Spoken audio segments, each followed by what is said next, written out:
On the evening of Monday the 26th of March, 2007, just outside of Tokyo, police were ready to raid the apartment of 28-year-old Tatsuya Ichihashi, suspecting that he had been holding 22-year-old Lindsay Ann Hawker, a foreign English teacher, hostage. When the door to the apartment finally opened, what they found inside was so horrific, so tragic, and so truly bizarre that it quickly became one of the most infamous murder cases in all of Japan, horrifying the entire country and sparking a manhunt and media frenzy that would span several years.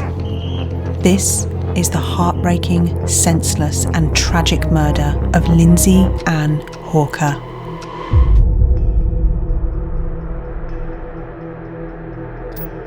Our daughter's murderer is still out there. Lindsay Ann Hawker was born in Coventry on the 30th of December 1984.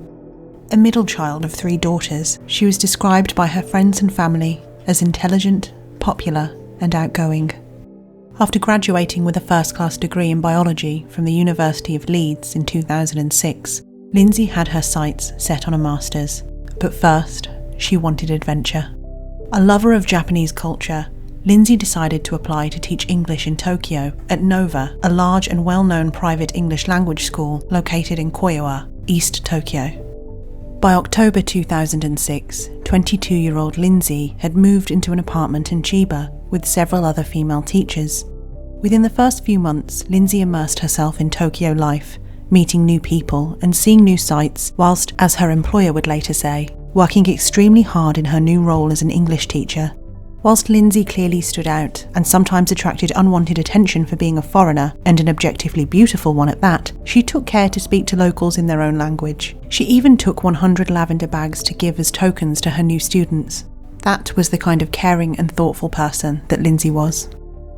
Lindsay had left behind a close-knit group of friends and family in the UK, who she maintained daily contact with, including her boyfriend of 4 years, who had been due to fly to Japan to join her that summer. The pair were planning to save as much money as possible teaching before travelling the world. In the meantime, all Lindsay had to do was work, save money, and wait. But in March 2007, just 6 months into her stay, something strange happened. After a long day at work, Lindsay had just gotten off the train when she was approached by a strange man who claimed that Lindsay was his English teacher. When she corrected him, he promptly began asking her for English lessons. She politely refused, and, brushing it off, she got on her bicycle and began to make her way back to her apartment. It was then that she noticed that the man began to follow her, and then chase her, until the two were stood outside of her apartment. Gasping for breath, the man politely asked for a glass of water, and Lindsay, feeling sorry for him, invited him up to her apartment, where it was purposefully made clear that she did not live alone. While in her apartment, the man drank the glass of water whilst quickly sketching something on a piece of paper. Just moments later, he handed the paper to Lindsay. It was a drawing of her face in profile, alongside his contact information. As the man began to leave, he once again asked Lindsay about providing private English lessons, assuring her that the lessons could take place in a public area and that he was willing to pay very well. Lindsay said she would think about it, and with that, he left. This mysteriously persistent man was 28-year-old Tatsuya Ichihashi, who also lived in Chiba. Tatsuya was born into a successful family who provided accommodation and a monthly allowance whilst he was looking for work. He was described by those who knew him as a loner with an obsession for physical fitness. It was also later revealed that he had an unhealthy obsession with graphic hentai, Western women, and a previous allegation of an assault towards a woman, a matter which was settled outside of court by his parents. Not knowing any of this, Lindsay would come to reluctantly accept his offer. On Sunday the 25th of March 2007, Lindsay left a note with his name and address in her apartment and headed to a local coffee shop for a quick English lesson with Tatsuya just before she was due to start her shift at work in the afternoon. When the lesson had finished, they were both recorded interacting on the cafe's CCTV, where Lindsay appeared to be somewhat nervous, touching her hair and quickly moving away from Tatsuya when he turned to face her. It was at this point that Tatsuya claimed to have forgotten his wallet. He proposed that, since it was raining heavily, the two get a taxi to his apartment, and that Lindsay quickly collect the money, jump back into the taxi where she could head straight to work. Perhaps her belief that Japan was virtually crime-free lulled her into a false sense of security. Or perhaps she felt reassured at the idea of having a taxi driver wait outside for her return. Either way, Lindsay agreed. At 10 a.m, she was seen on CCTV clearly gesturing to the taxi driver that she would be back shortly. She then entered Tatsuya's apartment, thinking that she would collect her money and be out shortly. She was wrong, and after waiting for approximately 7 minutes, the taxi can be seen driving off into the distance. When Lindsay failed to show up for work that afternoon, or attend a party that she'd agreed to go to that evening, her housemates became worried and contacted the police. Sadly, due to a communications mix-up, the message was not passed along between departments. At this point, Lindsay's family had become aware of the situation and were beginning to panic. They'd been calling, emailing, texting, and received no reply. And then, their worst fears were confirmed when Lindsay's workplace called them on what was now Monday evening in Japan, informing them that Lindsay had now missed 2 days of work. At 2:30 p.m, on Monday the 26th of March, police were once again contacted, this time by Lindsay's school, about her sudden disappearance. Finally, the police decided to act. Almost instantly, Tatsuya was identified as a suspect. However, it was 3 hours and 10 minutes after they had received the missing person report, at 5:40 p.m, that the police sent 2 officers to visit Tatsuya's apartment, 1 train stop from Lindsay's home. Officers did not arrive on the scene until 7 p.m, where further delays accessing the apartment were caused due to a miscommunication. During this time, police noticed movement within the apartment, and knowing Tatsuya's previous allegations, became convinced that they were dealing with a hostage situation. It was at this point that they called for backup. By 7:45 p.m, officers were standing outside of Tatsuya's apartment. At this point, they had entered his neighbours' apartments and were observing the balcony, but officers would claim that they did not see anything amiss. A later report indicated that the police were trying to obtain a key for the apartment during this time. Nearly 2 hours after the 9 officers had assembled, at 9:45 p.m, the apartment door opened and Tatsuya came out, closing the door behind him. He had a rucksack on and was barefoot. As the same report would later detail, police did not immediately restrain Tatsuya because radios were not taken onto the scene, and they were, therefore, quote, not able to fully grasp the facts of the situation between themselves.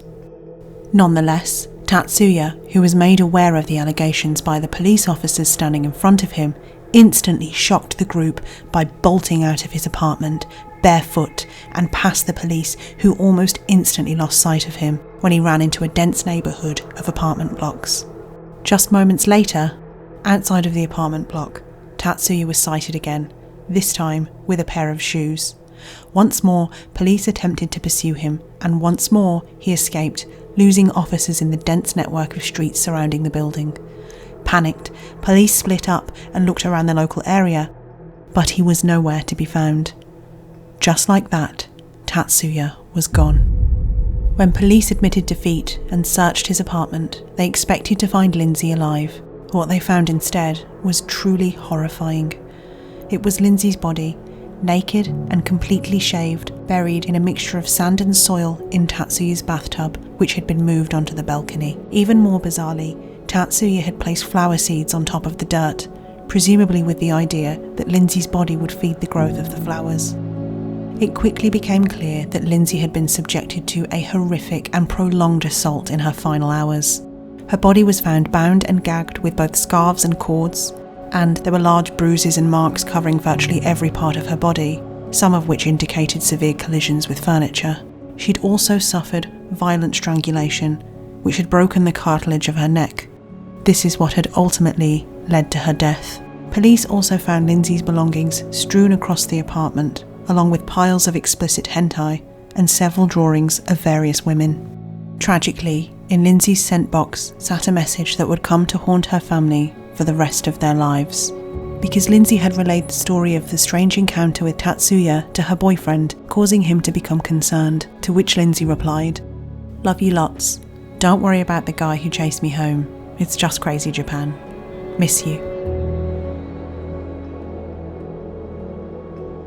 It wasn't long before the media were alerted, and what followed in the days after can only be described as a complete media frenzy.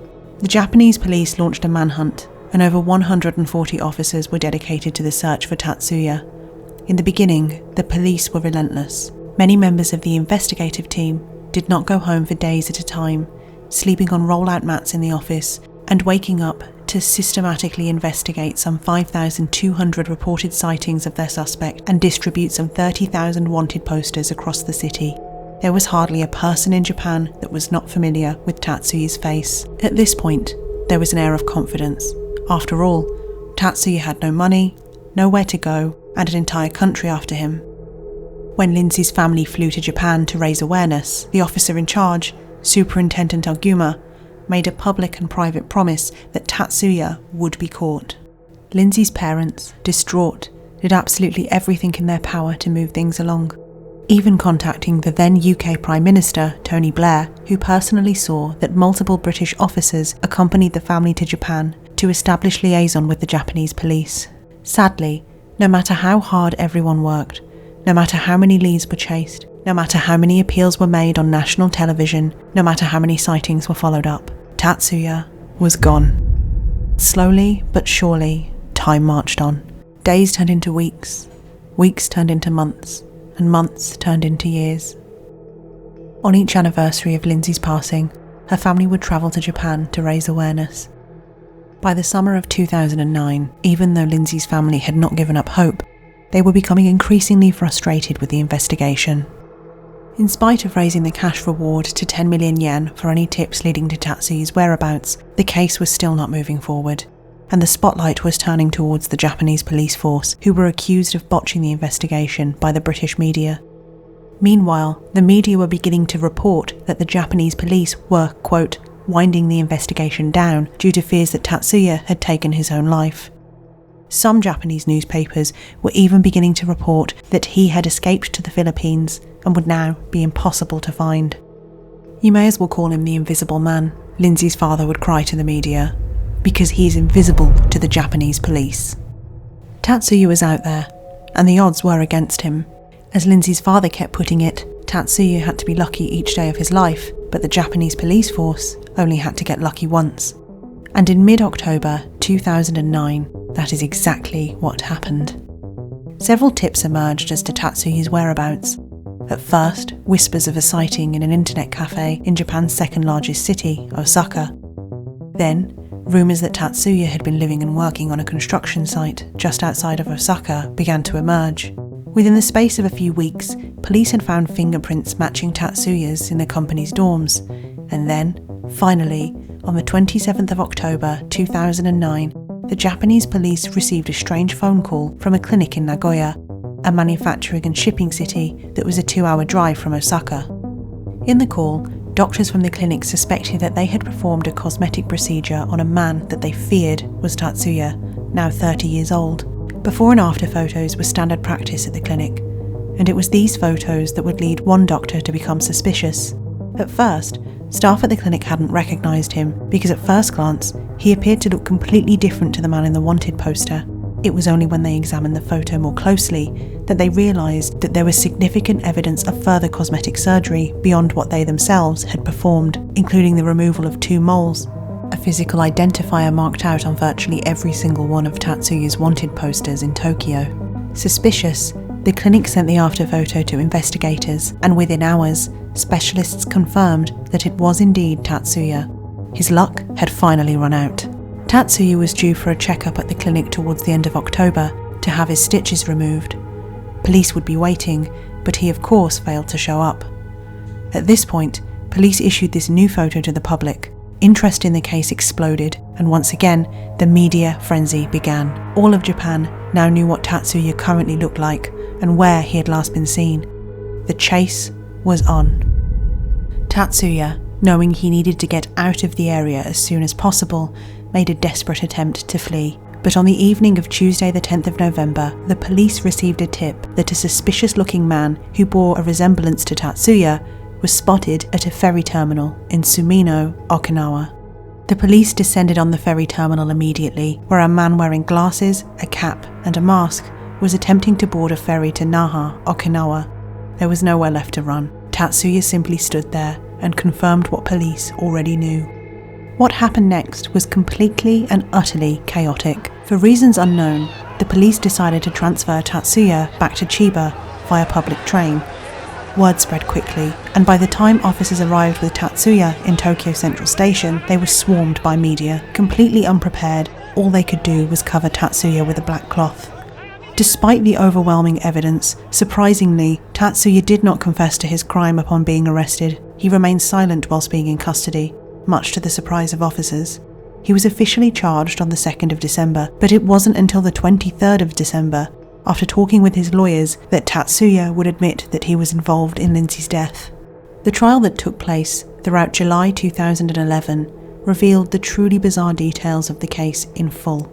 Tatsuya testified that he had tricked Lindsay by pretending to forget his wallet, and then that he had assaulted her as soon as the pair entered his apartment. During his testimony, which was frequently interrupted by his own sobs, he admitted that he had in fact raped her, but when she had begun to scream, he became concerned that the neighbours would hear. He claimed that, in a state of panic, he attempted to silence her, accidentally suffocating her in the process. He also claimed that he attempted resuscitation, in spite of Lindsay's post-mortem, showing that she had been strangled with such force that the cartilage in her neck had broken. Tatsuya said that he did not specifically remember strangling her, something that in all likelihood was suggested to him by his defence team to avoid the death penalty. Lindsay's parents, sat just yards away from Tatsuya, heard the entire story, including the specific and graphic details of the events that transpired that morning, translated back to them by an interpreter.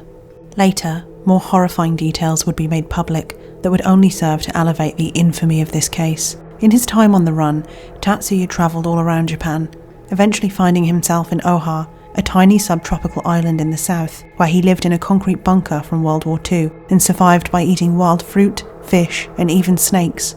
He then went on to describe how he mutilated his own face by slicing off parts of his lip, removing several moles, and even changing the shape of his nostrils with a thread and needle to disguise his appearance and avoid detection. He then found himself working on various building sites, where he would use money earned to pay for further plastic surgery. But now Tatsuya's life on the run had come to an end, and on the 21st of July 2011, Tatsuya was sentenced to life imprisonment for the murder of Lindsay Hawker by the Chiba District Court. The judge did not believe that Lindsay's death was in any way accidental. Tatsuya remained silent as the verdict was read, and, as Lindsay's parents left with tears in their eyes, he attempted to bow, but was stopped from doing so by the guards. The Hawker family had requested the death penalty, but the court felt that it was not appropriate, stating that he had no previous convictions, and that, at 32 years old, there was still a chance that he could be rehabilitated. After the sentencing, an emotional Mr. Hawker said the following to the people of Japan. Lindsay loved Japan, and you have not let her down. Thank you. Thank you. Thank you. Tatsuya would go on to author a book detailing his time on the run and bizarrely offering the proceeds of its sales to Lindsay's family, who declined, stating that the book was an insult to her memory.